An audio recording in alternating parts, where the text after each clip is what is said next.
This is the OTB Television Network, a service of Capital District Off-Track Betting.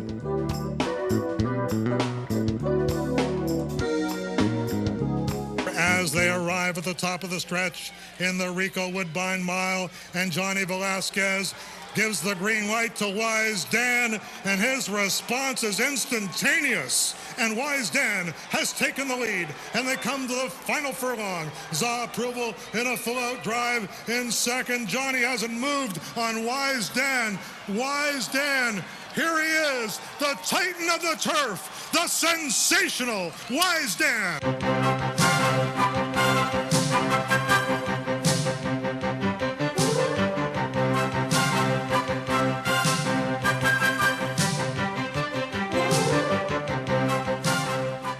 Good morning, everyone, and welcome to Down the Stretch. I'm Mark Asano.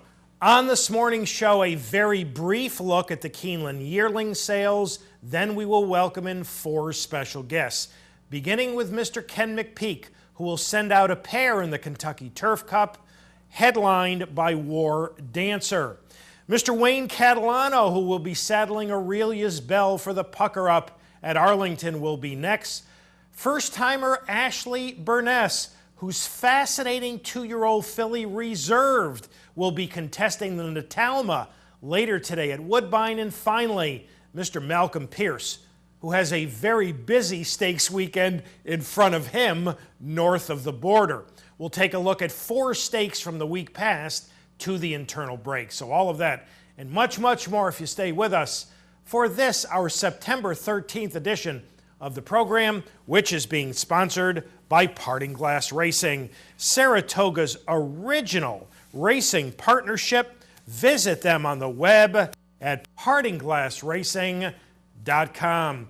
Good morning once again. Welcome to the show on this rather chilly September Saturday. Let's hope things warm up just a tad. We've got good racing, not only from coast to coast, but obviously north of the border as well. But I want to touch upon just a couple of things from the Keeneland yearling sales. After a day off, the Keeneland sales reopened just a couple of moments ago. Things have been going pretty well in Lexington. Want to take a look at four well-bred yearlings and what they went for, beginning with a half-sister to dual champion Beholder. This filly by Curlin went for $1.1 million. A half-brother to Preakness Hero Oxbow by Unbridled Song went for $1.6 million. And the co-sale toppers so far, a half-brother to Test Stakes winner Contested. This colt by Warfront went for $2.2 million, and also going for $2.2 million, a half-brother to Breeders' Cup Juvenile winner New Year's Day by Tappet. So things going quite well in Lexington thus far, and the co-sale toppers at $2.2 million. We have been so busy with Saratoga, and rightfully so, over the past couple of months, that I wanted to take a moment to recap a race from the West Coast, because I think it's going to have a tremendous bearing on the upcoming Breeders' Cup Classic, and that is the Pacific Classic. And as we take a look at a piece of the Pacific Classic, rallying fourth on the outside is the eventual winner, and still undefeated, Shared Belief. Now, while he didn't beat any monsters in here, Game On Dude was fourth after a pace battle, and he's probably not the same horse he was, the past couple of years. Shared Belief won handily in this, his first ever attempt at 1.25 miles. Add to that the fact that he had only gone 9 furlongs once in his brief career. I thought this was pretty impressive. Now, sure, it's synthetic, and with his foot issues, that may be benefiting him. But if Jerry Hollendorfer can keep him healthy, I think, at least at this time, he is the one to beat in the Breeders' Cup Classic. Now, that could obviously change, but Shared Belief still has a great deal of upside potential. With the older horses if Will Take Charge comes back and should return to his best form, of late 2013 and early 2014, he could prove a handful. If Game On Dude runs his best, he could be a threat. If Lee gets back and transfers his Gulfstream form, he could be a factor. And with the 3-year-olds, and you see it here on the screen, we need to wait for the return of California Chrome, who is scheduled to run for the first time since the Belmont Stakes in next Saturday's Pennsylvania Derby, which to me, I don't mind telling you, is a surprise. Because a couple of months ago, Art Sherman, of course his trainer, was basically keying in on either the Los Alamitos Mile, a newly created race, or the Awesome Again at Santa Anita. That way California Chrome would not have to ship. Well, now he's going to ship across country, and I am surprised by that.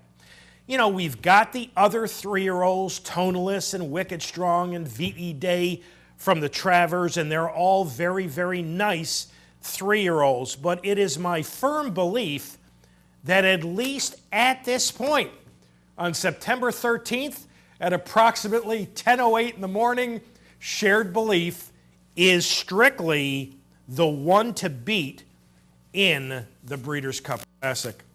Commanding Curve, who has not returned to form since his second in the Kentucky Derby, has bruised ankles and will be sidelined for the remainder of 2014. Now, the good news, he will return as a 4-year-old next year. Now, when discussing the Breeders' Cup Classic, you did not hear me mention either Moreno or It's My Lucky Day, who were 1-2 in the Whitney and 2-1 in the Woodward. Well, I really am skeptical about Moreno getting 1.25 miles, particularly with any pressure on the front end. While It's My Lucky Day, who is not Breeders' Cup nominated, will actually shorten up in distance in his next start. Trainer Eddie Place is going to cut back and go to the 1-mile Kelso at Belmont.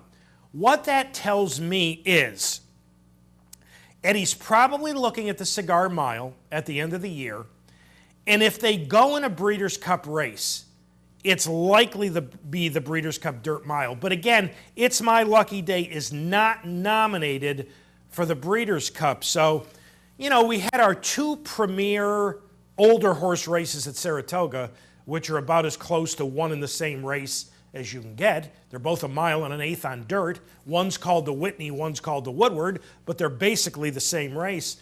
And I don't really feel as though either of the 1-2 finishers at this point is going to be a major factor in the Breeders' Cup Classic. Now, this happened late last night. Cross Traffic, who won the Whitney last year in 2013, remember, in his first ever attempt going 2 turns, has been retired.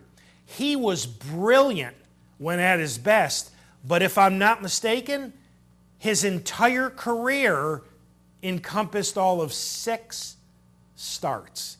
And you just can't replace horses like that. And we are up to our first break on this September 13th edition of the show. When we return, Mr. Ken McPeek. As we go to the break, the Super Derby. It appeared to me to be a pretty competitive race on paper, although the favorite at 13-10 was number 4, Vickers in Trouble. So we'll take a look at the Super Derby to the break. Back with Ken McPeek right after these messages. Now, once again, we're set for a start. They're off in the 35th running of the Super Derby, and Vickers in Trouble broke quick, joined on the inside by I'd Be Cool, and from the outside, Gold Appointment is going to hook up with that one as they head into the clubhouse turn. Jessica Starr running in 4th, Louis Flower 5th. Victory Nor Defeat is 6th on the outside. Then a gap of 2 lengths on the inside, Alamo Heights in 7th.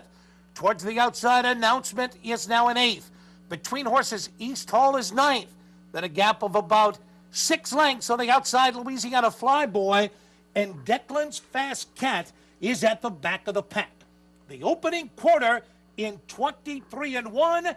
They head down the backstretch I'd Be Cool has the lead by a head. Vickers in Trouble is second on the outside. Gold Appointment is tracking in third. Jessica Starr has a good spot, running in fourth on the inside. Louis Flower is 3 wide, running in fifth, and Victory Nor Defeat is sixth between horses, then a gap of a length and a half. An announcement is next, traveling right alongside of East Hall. The half mile in 47 and 4. They go by the quarter pole, and they're turning for home in the 35th running of the Super Derby, and Vickers in Trouble has taken the lead now by 3. I'd Be Cool is next in second. Towards the outside, Victory Nor Defeat. A late run on the outside by Louisiana Flyboy. A 16th of a mile to the finish. And Vickers in Trouble is racing's newest millionaire as he wins the Super Derby easily by 5. Vickers in Trouble, now racing's newest millionaire, wins the Super Derby easily by 5 under Rosie Napravnik.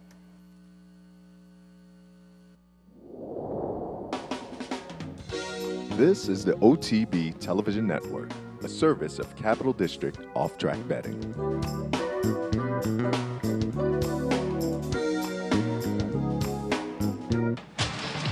Hey race fans, head down to the all-new Clubhouse Racebook and get in the game. With live horse racing on more than 250 flat-screen TVs, state-of-the-art wagering terminals, fantastic food and drinks, an amazing Vegas-style atmosphere with seating for nearly 900 of your closest friends. Conveniently located at 711 Central Avenue, right off Exit 5 of I-90 in Albany, the Clubhouse Racebook is the better choice. Welcome back to Down the Stretch, everyone. I'm Mark Casano, and Vickers in Trouble for Mike Maker and Rosie dominates the Super Derby, winning off by 7 1/4 over an 88-1 shot.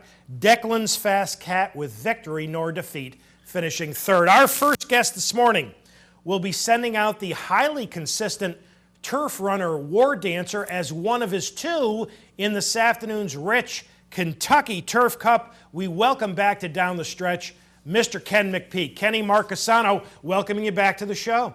Good morning, Mark. Nice to have you as always. Let's begin with War Dancer. Kenny, other than the 3 times you've tried him on dirt, he has been awfully consistent on grass. Talk about him. Yeah, he really has been. You know, just a big, beautiful horse. I bought him in Saratoga, a yearling sale, several summers ago. But a horse that we're real proud of. You know, we're hopeful that he can get a big one like this one. And it seems like a really good spot. We've been able to train him on my farm here in Lexington, which is a bit of an uphill, downhill scene, and so he ought to be used to that. And of course, Kentucky Downs is an unusual course, but be exciting to see him run well.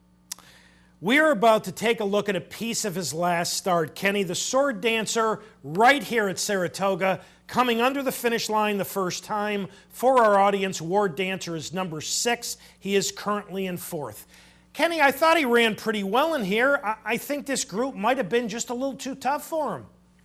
Yeah, he's close, you know, and the fact that he's just a 4-year-old, I think some of these other ones are older than him, is, you know, he's got a couple of more seasons where I think he could finally pull that one off. But it was a decent race.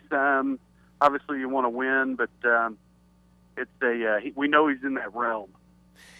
He has now won at distances ranging from 1 1/16 to 1.5 miles.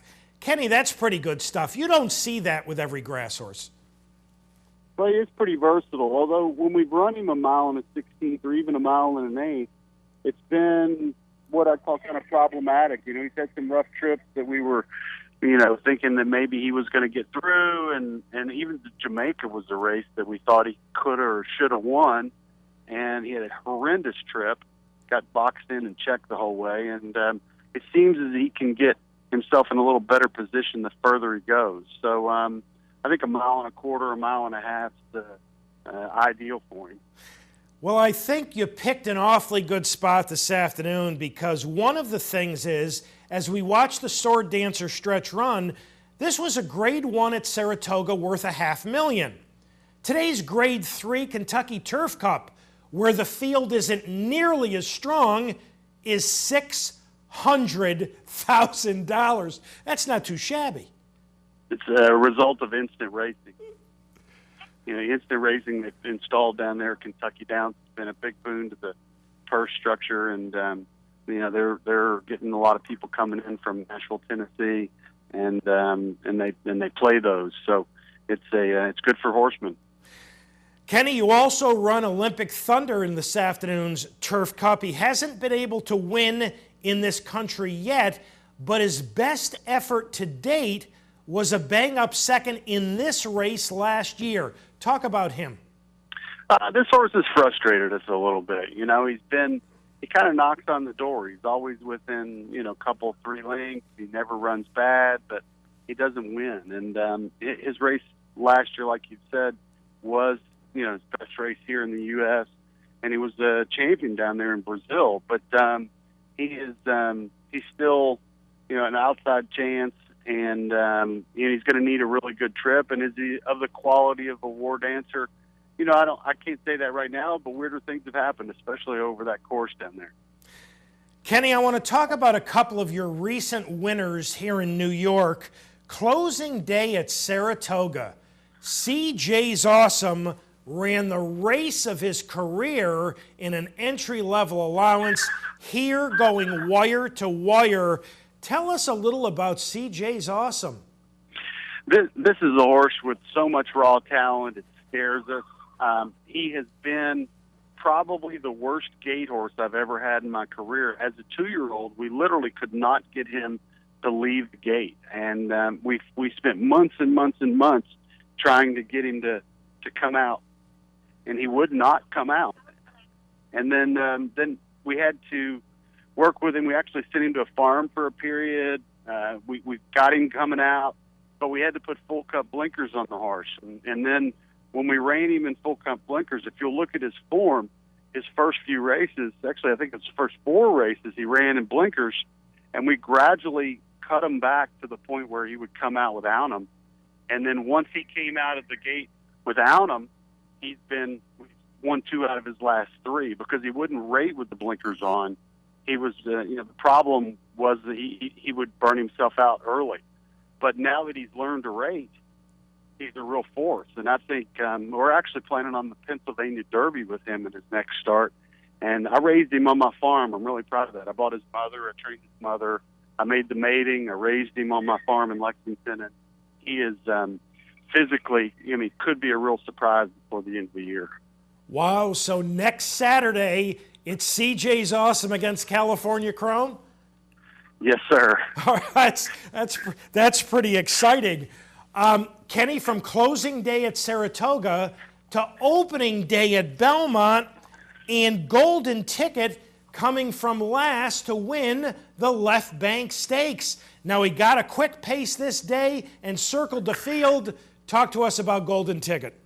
Well, you know, we made a mistake in the previous race when Marino wired him and I believe it was the Whitney. I tried to kind of lay him closer than normal. We kind of took him out of his running style. He really didn't want that, and it was really the worst race of his career. But then we got Joel back on him, and we allowed him to sit back and do his thing, which is kind of cruise the first part of it and then ease him into it and then finish. And they beat a nice group of horses there at Belmont that day, and his next start's going to be the Breeders' Cup Mile in California. And he is a horse that he may be retired at the end of the season and go to stud. But the cool thing about him is that he's really never met a veterinarian. I mean, he's been a horse that's, I think he's going on 29 starts now, and just as sound as a bell, and just a real great horse to be around, and runs at a high level, and just been real proud of his whole career. Pangburn ran second in last weekend's Pocahontas. What kind of a filly is she? You know, a beautiful, big, lanky type filly, and we knocked her maiden out at Ellis Park, which we've done before. We did that with Rosalind, and she is a filly that's coming around. Her next start's likely to be the Alcibiades, or the Jessamine County here at Keeneland, which is a win and you're in, and that's a filly that you may hear a lot about. I think she's going to mature a lot from 2 to 3 as well, and John Ed Anthony, the owner there, is deserving of a good horse. He had Adigan, who was on Brnjas Triple Crown races, but he's invested a lot of money here at the Keeneland sale, and he's going to get some results. Kenny, before we let you go, we've been talking about this for several years now, the Horse Races Now app. How's it going? Labor Day weekend, we had 150,000 unique users on the app. And for those that don't know about the app, if you're a horse racing fan, it's real simple. You can text the word horse to 84700 and it's delivered to your phone, or you can go on the iTunes or the Google Play Store. But this app is it's quite popular. We get about 300 new users a day, and it's literally growing. And we're on Xbox as well. If you go on your Xbox and you plug in, you search the word horse and then races, it'll pop up and you can download it. It's all free, and we've been monetizing the app through advertising, and it's a classic startup business, but it's coming, and we feel like over the next couple of years we'll get our numbers up to 500,000 or even more, and it's progressing. Sounds positive. I've got a number of friends who swear by it, so keep it going. Kenny, as always, thanks so much for having joined us this morning on Down the Stretch.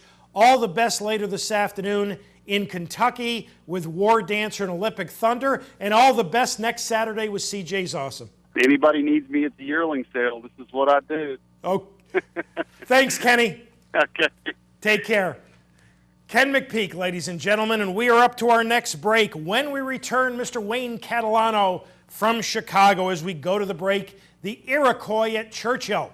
13-10 favorite, number 2, Mr. Z. Coming off a couple of very nice efforts here at Saratoga. So we will take a look at the Iroquois to the break. Back with Wayne Catalano right after these messages.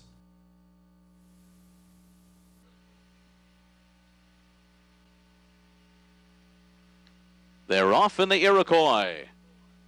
Lucky Player had the best beginning. There goes Mr. Z after the lead now, and Mr. Z will take over and take charge into the first turn. Lucky Player is running in second. Hashtag Bourbon gets a cozy spot in behind the leaders. Then Cleveland Sound to the outside. Farther out, Bold Conquest, Danny Boy, Decca Brist along the rail. And it's 3 lengths more back to Holy Frazier and the Gorilla Man. Onto the backstretch in pursuit of Mr. Z, who ran 24-2 for the opening quarter mile. And Lucky Player is a half length behind, pressing the issues second. Hashtag Bourbon, third to the inside. Cleveland Sound is fourth. Farther out comes Bold Conquest with 4 lengths to make up. Then comes Decca Brist on the inside and Danny Boy. After that, Holy Frazier, the Gorilla Man at the back of the field as they continue their way up the backstretch through a half mile that goes in 49 2/5 seconds.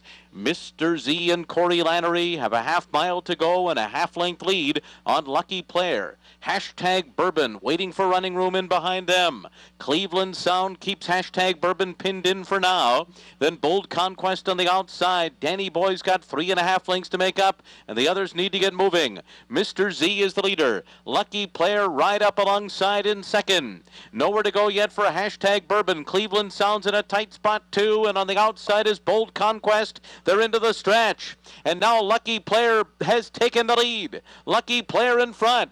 Bold Conquest. Mr. Z gives way. Where is Hashtag Bourbon gonna go? He's been needing room. He's got it now to the outside of the 2 leaders. It's Lucky Player, Bold Conquest, Hashtag Bourbon closing on the outside. Lucky Player's got it. Lucky Player in the Iroquois. From Bold Conquest, a troubled Hashtag Bourbon, Danny Boy fourth.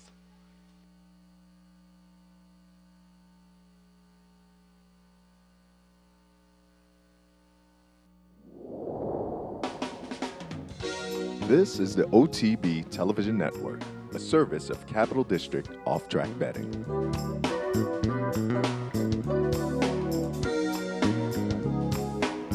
The big day is here. You've told everybody. You've dressed the part. Your heart is pounding in your chest. Your horse is rolling down the stretch. He's coming. He's closing. He's the winner! You're a winner with Parting Glass Racing. PartingGlassRacing.com. PartingGlassRacing.wow! Welcome back to Down the Stretch, everyone. I'm Mark Catalano. My thanks to Kenny McPeek once again for having joined us. And lucky player for Steve Asmussen and Ricardo Santana Jr. upsets the Iroquois by a neck over stablemate Bold Conquest with hashtag Bourbon a troubled third. Mr. Z tired badly to finish fifth. I am particularly pleased to welcome our next guest back to the show because he has battled back from a very serious summer illness and is preparing to saddle Aurelia's Bell for the Pucker Up later this afternoon at Arlington Park. We welcome back to Down the Stretch Mr. Wayne Catalano. Wayne, Mark Casano welcoming you back to the show. Mark, thank you very much. It's a pleasure to be back on the show. Well, Wayne, it is great to have you back. Take a moment, Wayne, because I have had a lot of people ask me during the Saratoga meet how you were doing. Tell our audience what you were going through health-wise and how you're feeling now. Well, Mark, it was we was pretty sick there for a little bit. We had a flu and then pneumonia, and it was a pretty strange virus that we had. And without the help and the prayers of all the people who sent me emails and letters and cards and flowers, it was an incredible response, and we couldn't be more thankful to all the people who responded and, you know, had us in their thoughts and prayers. And without the help of my wife there and there, I probably wouldn't have recovered as fast and as good as we did. And we're just happy to be back and back at work and everything. You 100%?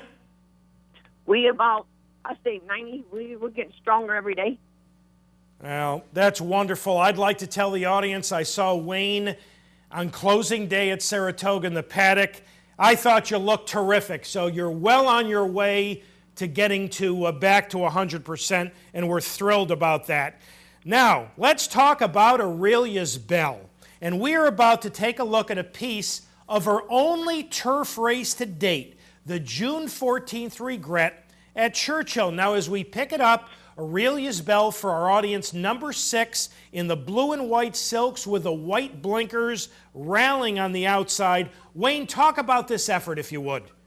Well, she was making a nice rally. She got bumped a little bit down in about mid-stretch area, and, you know, interfered and knocked her off stride. And she just get beat the wire, and they put her up. She got kissed in. Wayne, this was her first start on turf. Why hadn't you tried her on turf prior to this? I guess the opportunity didn't arise. The things that we did, we was at Gulfstream in a couple, 2 or 3 races for that filly, and she runs some big races there. And then we had a Polly. She was training very well on a Polly, and we took her to turf away, and she won that little stake over there, and the rest is history. Yeah, you've had some fun with her. She's run creditably on dirt, and she's won on both turf and synthetic. Wayne, what's her best surface? You know what? The jury's out on it. You know, it possibly could be turf. But the jury's out right now. I mean, she's run some big races on all surfaces.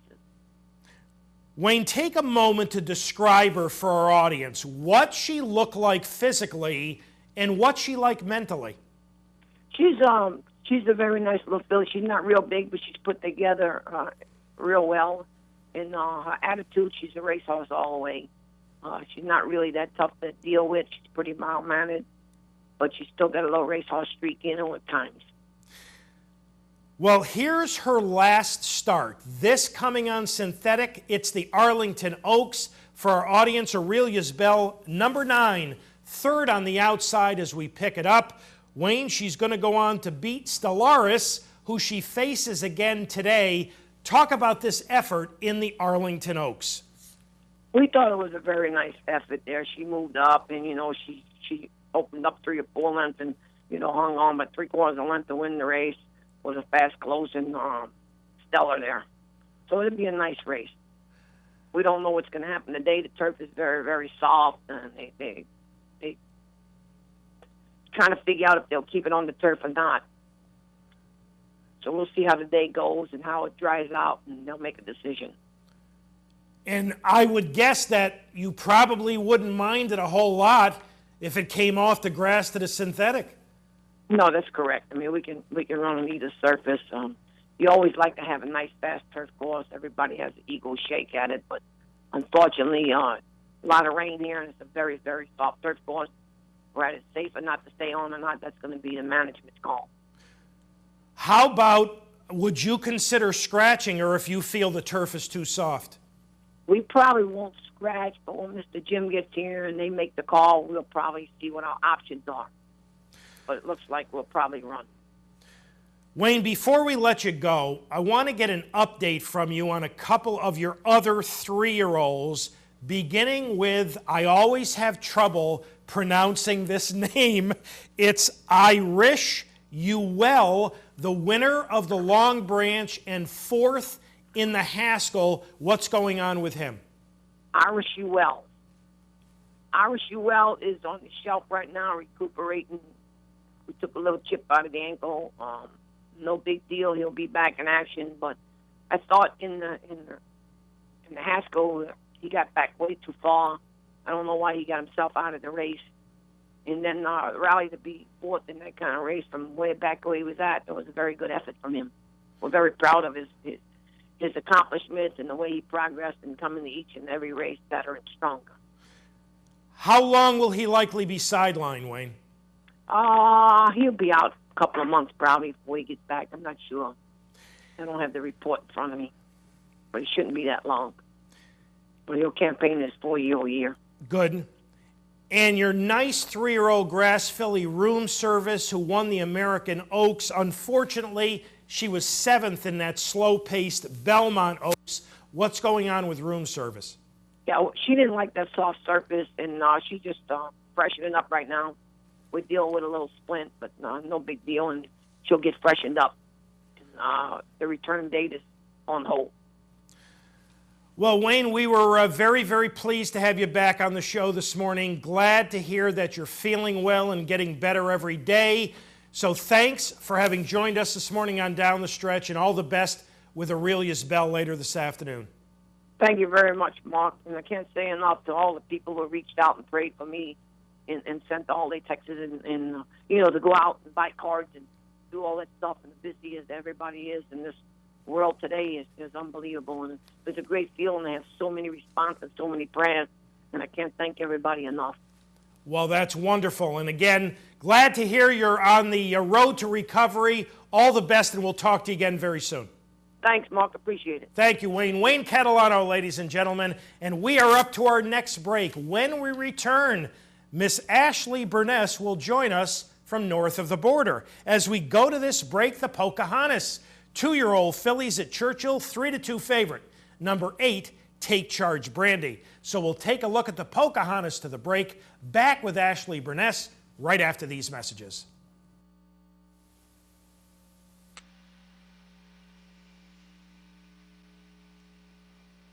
They're off in the Pocahontas.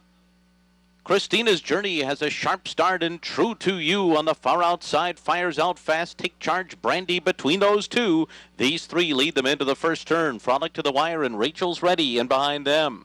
3 lengths more back to Phoenix Park, who's got 5.5 to make up early. Pangburn is next by another 2. Then comes Mile High Butterfly, Loom to the inside, and Queen's Ready is last. 24 flat was the first quarter. Christina's Journey is the leader onto the backstretch. True to You, 3/4 of a length off of her, pressing the pace second. Take Charge Brandy just off the leader's third to the outside. Then Frolic to the Wire and Rachel's Ready, who's 3 lengths off the lead and 2.5 clear of Phoenix Park. Pangburn is after that. Then Mile High Butterfly and Loom, and Queen's Ready at the back of the field as they continue through a 48 3/2 mile. It is Christina's Journey, still the leader. It's a half-length advantage at the half-mile pole on True to You, and Take Charge Brandy is right there while going 3 wide into the turn.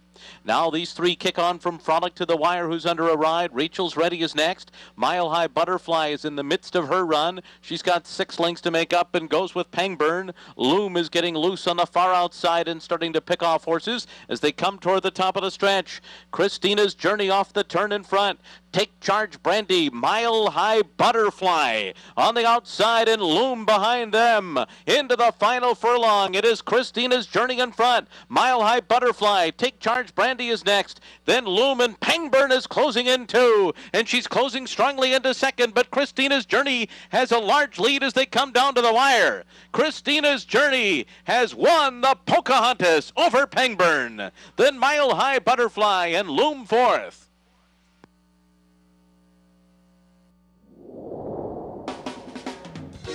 This is the OTB Television Network, a service of Capital District Off-Track Betting.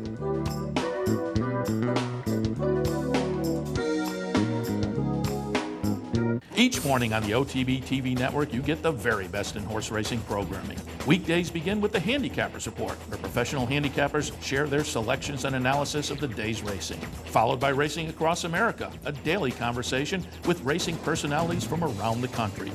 Saturdays include Down the Stretch, where Mark Casano speaks with the biggest names in racing. And Sunday mornings, it's Loose on the Lead, where Steve Bick and I offer news and a unique lineup of weekly guests. All here on the OTB TV network.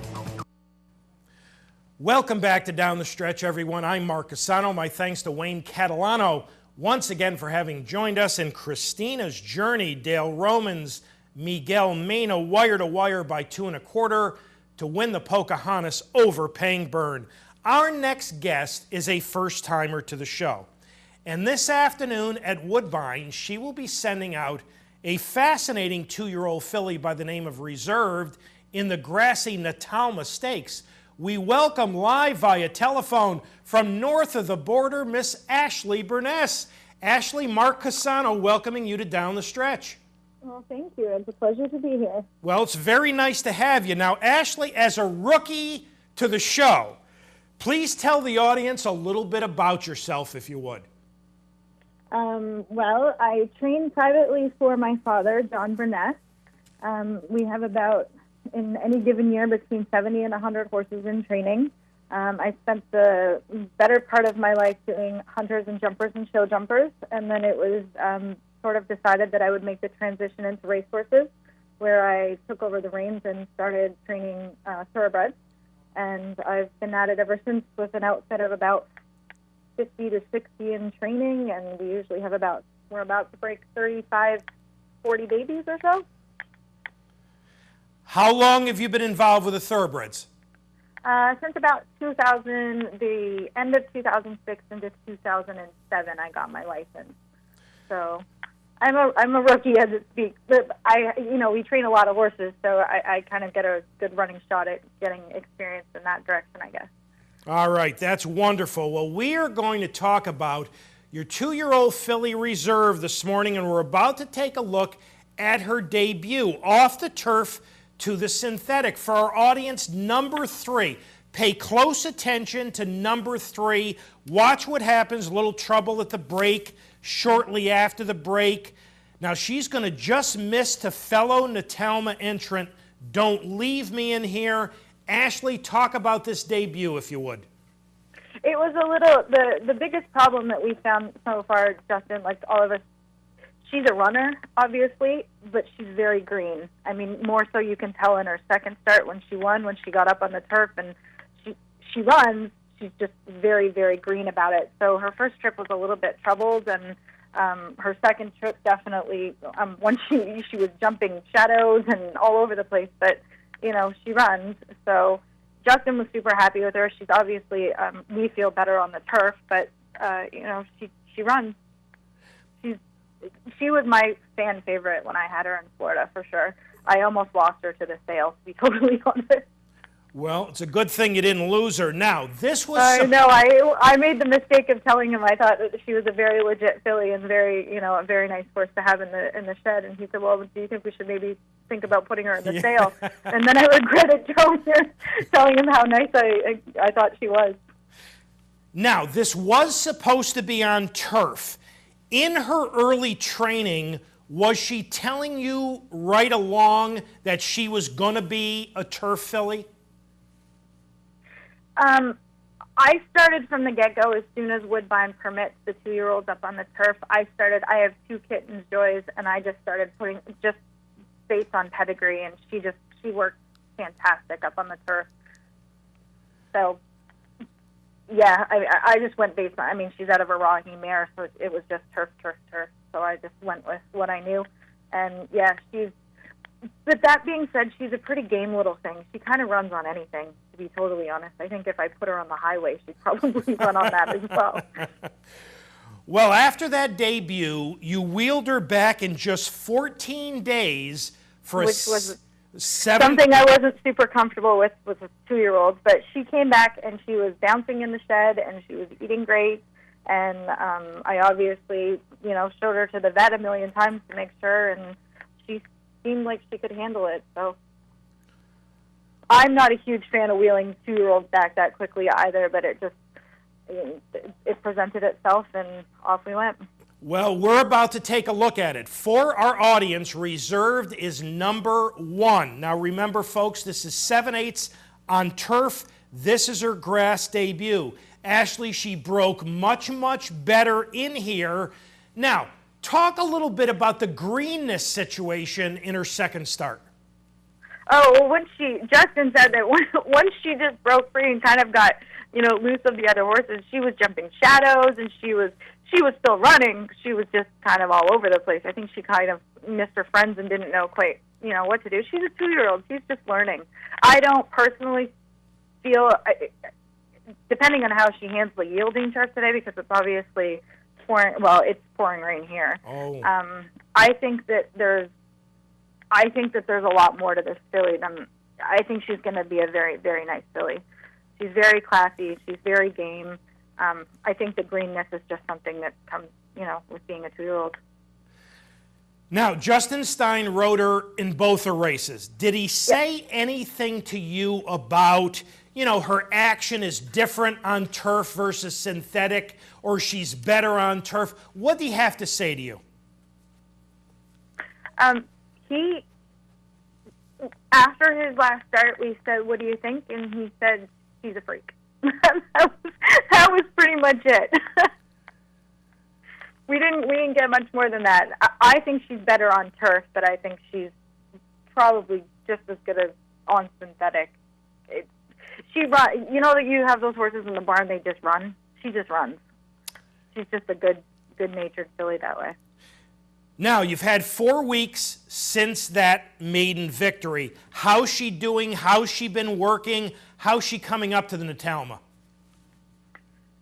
Touch wood, she's great. I just went in and trimmed up her whiskers and, went to set her bridle, and she's in her stall, and she's happy. She's been eating well. She's sound. We haven't had any issues. It's going to be an issue of, does she like a soft turf? Yeah. She's pretty small. She's pretty light. I don't think she'll have the sinking in problems that maybe a bigger filly would have. But all that being said, she's green. She might get up there and, they're 2-year-olds. It's tough to say, but she's been fantastic. We worked her I didn't feel she needed a super fast work the last time because she's been pretty fit. And like you said, I worked her, I ran her 2 weeks back. So we just set her behind 2 older horses and let her come running, and she handled that great. Justin was very happy with her. That's pretty much, I think she's in good order. Hopefully, touch wood. I mean, it's a very big honor to be a part of a big race like this, especially for somebody that's only been doing this for, so many years. So hopefully she, steps up and we have a good day. This, I believe, is a win and you're in for the Breeders' Cup Juvenile Fillies Turf. Ashlee, what would it mean to you to have a starter in the Breeders' Cup? I would be lying if I said I haven't slept very much, and I was keeping my composure until pretty much everybody's come up to me this morning to say, "Oh my God, it's a win and you're in. It's a big honor to be a part of a race like this." I was really not. I was okay until everybody started talking to me about it, and now the nerves are starting to set in. Just to be a part of a race like this, and Woodbine obviously is such a great racetrack, and to be a part of a prestigious, and the trainers that I'm in here with and the horses, it's an honor. It's an absolute honor to be a part of something like this. So even if I trail the field, it'll be honored. It'll be nice to have just, battled a horse in a race like this.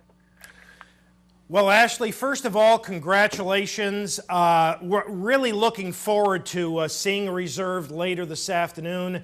Thank you so much for having joined us this morning on Down the Stretch. All the best in this afternoon's Natalma, and I hope we speak to you again very, very soon. That would be amazing. Thank you so much for having me. Thank you, Ashlee. Thank you. Ashlee Brnjas, ladies and gentlemen. We are up to our final break. When we return back to Canada, and we'll welcome in Mr. Malcolm Pierce. As we go to the break, the Arlington, Washington Lassie, and the even money favorite number 2, Sarah Sis. So we'll take a look at the Lassie to the break. Back with Malcolm Pierce right after this. They're in the gate. And they're off, and the Arlington, Washington Lassie, Puntsville broke sharp. Toward the inside here, Sarah Sis showing off that speed. Quality Rocks vying for 2 onto the main track. It's Sarah Sis. It's a short lead. Sarah Sis leads at the inside from Quality Rocks. Right there is Sarah Sis to the opening furlong and a half. Puntsville broke sharp, now taken back. Joined toward the rail by Lemon Gala. Sugar Talk is right there in the leading quintet. Then toward the inside, held up is Susan's Day as they head to the half-mile pole. Happy to Go in and amongst those back markers too. Racing up the backstretch, the opening quarter after that 7 furlong start, 23 1/5 seconds. Sarah Sis leads them past the half-mile. Sarah Sis leading by a length. Quality Rocks right there following the leader. Sarah Sis from Quality Rocks, just over 3 furlongs to go. Nearest the inside, saving ground is Lemon Gala. Puntsville up on the outside, now gains third at the 2.5. Then comes Sugar Talk, Happy to Go, and Susan's Day. They come toward the quarter pole. Sarah Sis, Quality Rocks, Puntsville on the outside.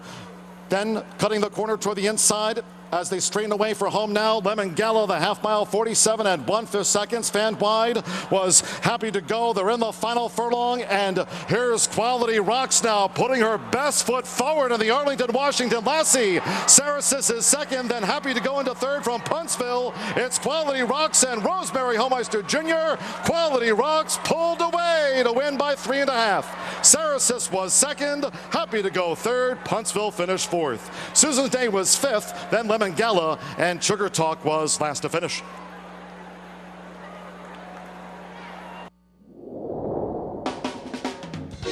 This is the OTB Television Network, a service of Capital District Off-Track Betting.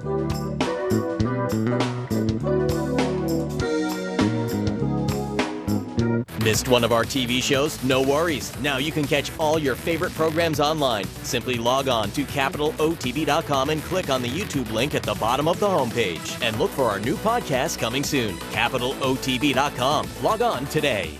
Funding your Capital OTB bet account is as easy as 1, 2, 3. 1. Easy Money. Clearly the fastest and easiest method of depositing funds into your account. Make deposits or withdrawals in just minutes. 2. Green Dot Money Pack. Gives you instant access to your funds. Green Dot Money Packs are available at thousands of retailers nationwide. And 3. MasterCard Visa. Simply click on the link from the funding page, enter your account information, and fund your account. CapitalOTBBet.com. Log on today.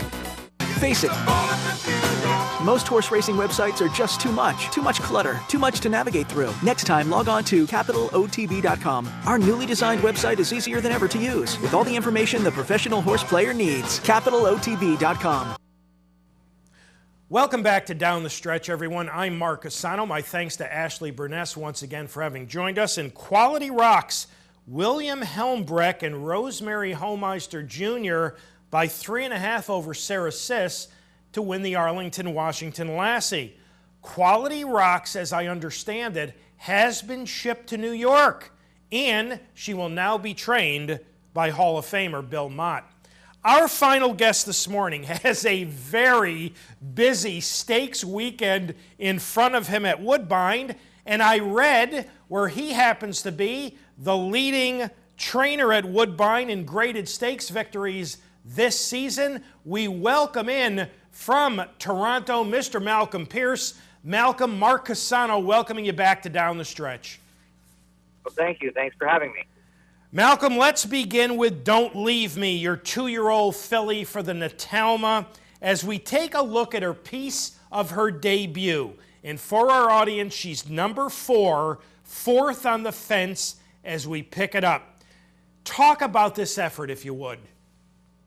Well, it was a good effort. She didn't win by much, but she was a little green in that race, and she kind of waited on the other filly, reserved, the Ashlee Brnjas filly, but she was good enough to hold on by a nose, and then I thought she improved immensely in her second start, much more professional.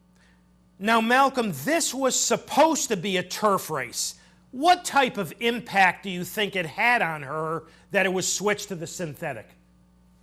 Well, she trained okay on the synthetic. She had just trained better on the turf, and she had one very, very good workout on the grass before she ever ran. So we were trying to get her on the turf from day one. Malcolm, if you could take a moment to describe her for our audience from a physical standpoint and what she like mentally. Well, she's fairly tough to train mentally. She's a very good feeling filly, but not real tall, but she has a real good motor. I mean, her hind quarter, she looks like a colt from the back. Well, 3 weeks after that debut that we just took a look at, you got her on turf. And for our audience, she is number 4 in here. Now, Malcolm, the first time I watched this race, turning for home, now I already knew that she had won it, but turning for home, I said to myself, how the heck does she get up? This was quite a kick she put in the run through the stretch. Talk about her effort here on grass. Yeah, no, we don't really try to run them that often, but it was a very good effort, and our turf course is right close to the apron in the grandstand, and it can be a little menacing for horses for the first time they've been out there, especially 2-year-olds. So we really wanted to get a run over the course and let her see you come off that turn, and that grandstand looks like it's right on top of you almost. So she got some good experience. She actually laid in a little bit on heels, and I think she was just looking. But once Shiriko got her to the outside, she finished very strongly and was the best on that day fairly easily. Malcolm, what do you think the difference with her is? And obviously, she's only had 1 start on synthetic and 1 start on grass. What do you think the difference is with her between those surfaces? Well, I think she moves up a few lengths for sure on the turf. She's a lemon drop kid filly, and obviously her breeding makes her probably a little bit better on the turf, but I think she's pretty confident on the synthetic, and obviously up here we haven't had a chance to try any dirt. Now, again, you're coming back in 3 weeks. Is that any concern for you? Oh, sure. It's always a concern, especially with young horses running them this often. But the way she's been acting this past week coming into the race, she's not telling me she's a tired horse. And it appears there is, prior to any late scratches, of course, it appears on paper there's sufficient early speed in here. Oh, definitely. There'll be a good pace to run at. I think the biggest concern today, because we've had some rain between Wednesday night, a lot of rain, and some light showers this morning, I think it'll be who handles the soft turf course today will be the biggest deciding factor when it all comes down to the wire. Malcolm, this is such a huge weekend for racing at Woodbine. Do you think management will end up keeping the races, at least the stakes races, on the grass? Yeah, well, that's all we have is stakes races on the grass all weekend here, and they're going to do their best to run it unless it gets unsafe, because the 2 races today for the boys and the girls, they're Breeders' Cup win-in-your-in races, and that's a big thing. If they ran them on the poly track, I don't know if they could even consider getting into a free ride to the Breeders' Cup when it didn't run on the surface it was supposed to. Well, tomorrow you're going to be a very busy man in the stakes action. We're going to start with your Woodbine Mile entrant, his race to win. Here he is for our audience, coming from last, despite conservative fractions, to win the Seagram's Cup. Tell us about his race to win. Oh, he's a very nice horse. He runs his race every time, and with not a lot of options around it, we're being probably a little zealous jumping into a spot like this. These are some of the best milers and turf horses around, but he's been training really well, and we decided we'd give him a shot. It's right here in our backyard for $1 million. Obviously, we're going to be a long shot. We're going to be 10 or 12 to 1, but I think he's going to run a good race as long as he handles the turf the way it will be tomorrow. It won't be any faster than it is today. Yeah, it's interesting, Malcolm, because he's only won one race on grass. That was a non-winners, 3 other than at Keeneland. I liked his effort that day. He kind of got herded down inside in the run through the lane. But this is asking an awful lot for a one-time turf winner to face the big boys in the Woodbine Mile. Oh, it's definitely asking a lot. And like I say, we wouldn't run him if he wasn't doing very, very well at the moment. He's training great, and we just think it's here at home. We don't have to ship anywhere for this race, so we figured he deserves a shot. You've got a couple of fillies in tomorrow's Canadian Stakes, Deceptive Vision and Dance Again. Deceptive Vision suffered a brutal beat in her last start in the Dance Smartly. Tell us about her. She's a very good filly. I mean, very, very talented. Her last 2 races, she's been a little headstrong, though. She's kind of taken off with the jock, and she's set the fractions. And that's with the length of our stretch here at Woodbine, it's very, very hard to win wire to wire. And we've been working on getting her to settle a little bit. She's been much more settled in the morning. There's good speed in the race. I think we can get her in behind a couple of horses tomorrow and finish running. You know, she's a very good filly, well bred, and she's coming into the race in top order, I think. Malcolm, her last start, the Dance Smartly, was back on July 6th. Has this layoff been by design, or did something cause the layoff? No, she came out of the race fine. We wanted to give her, you know, time in between her races. She got hurt in her race in New Orleans, and she'd had a year off, I think it was, to the day. So she's showing that she can come back off of a layoff, and, you know, it's nice to have a fresh horse for some of these bigger races in the fall. And Dance Again has never won an open company stakes, and she's coming out of a pretty poor effort in the Modesty. Was there any excuse for the run that day? Yeah, not really. I mean, maybe she didn't get the best ride, or I'm not sure. I didn't go down that day. I just watched it on television. But it just wasn't her day for whatever reason. I thought she should be closer to the pace, and she was way, way back and never made a bit of a run. They all sprinted home, and she kind of just stayed even. So she's another one that's doing very well, and we think she deserves a shot in this race because, like I say, it's another thing that it's right at home. There's no shipping, and I don't know how these fillies will handle the turf being soft. So I'm glad I have two shots at the race. I wouldn't pick one over the other, to be honest with you. I'd give them both a chance. And you've got, and I don't know if I'm pronouncing his name properly, Aldois Snow for a 1.5-mile race tomorrow. How's he doing? He's doing wonderfully, but unfortunately, he's a horse that's proven he really doesn't like soft ground. And we're going to have to discuss it right up till noon tomorrow with the owners and stuff. He's a possible scratch. If we get a lot of rain today, and we'll get the chance to watch these horses run over the turf today, but if it's very soft, he could possibly be a scratch out of that race, and there's no sense in wasting races. He's been very unlucky as a 3-year-old. He hit a very, very soft turf at Arlington, or Hawthorne Park, actually, in the Hawthorne Derby. And then again, a year ago in the Singspiel Stakes here, we had a deluge of rain. The turf was bottomless, and, you know, those were just wasted races. So we've got to not waste a race on him tomorrow if we think he can't handle the footing. Well, Malcolm, we thank you so much. We appreciate your time this morning. Thanks for having joined us this morning on Down the Stretch, and all the best with this big weekend ahead of you at Woodbine. If I could win one or two of these, I'd be thrilled. Malcolm, we wish you all the best. Hope they run well for you and come out of it well for you, and we'll look forward to speaking with you again soon. All right, thank you. Thank you. Malcolm Pierce, ladies and gentlemen. All right, time to wrap it up.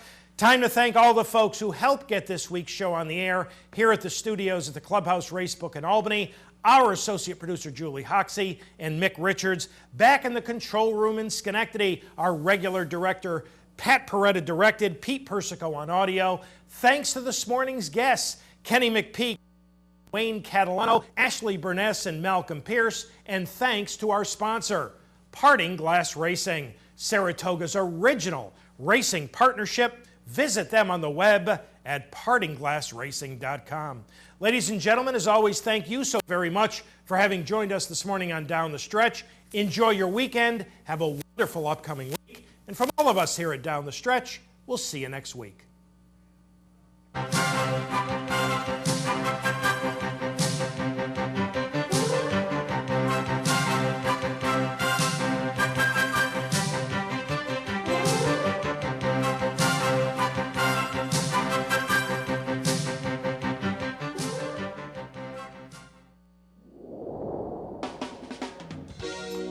You're watching OTB TV, a service of Capital Off-Track Betting.